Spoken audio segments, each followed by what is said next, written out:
Tebi bio najveličanstveniji trenutak u tvojoj porno karijeri? Mislim, svaka karijera manje više ista, čovek sanja da nešto radi, krene to da radi, tu mu je prvi susret sa realnošću, da li je to za mene ili nije za mene, ima li za mene šanse, onda ako ima šanse, ideš, probijaš, radiš, a dođe jedan moment u kome ti kažeš sam sebi, to je to, brate. Ja mislim da je to baš ovaj moment, gostovanje kod Ivana Ivanovića. Ja mislim da je to to. Ovo je vrhunac karijere, od ovog nema dalje. Došao sam, išta vrediš u bilo kojoj oblasti, ako nisi ovde, znači ne vrediš. Tako da, Pa hvala ti, Burazeru. Volio bi da neka gospođa... Ovo mi je ipak najdraži kao. Najdraži kao. Pa vidi, ja mislim da mi možemo da razvijemo, možemo da rentiramo set, jel tako? Pa evo, baš je Imaš rasvetu dobru, kamere su tu, sve, evo. To je to. Snimatelji se javljaju sami.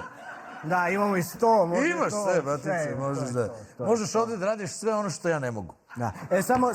Samo da napomenem, spomenuo si našu Stoju, imao sam prilike da je upoznam u Las Vegasu. Tako da u kontaktu smo, da, baš je super lik, baš, ona je izašla već iz porno industrije, ona je sada pisac, prešla je malo u mainstream.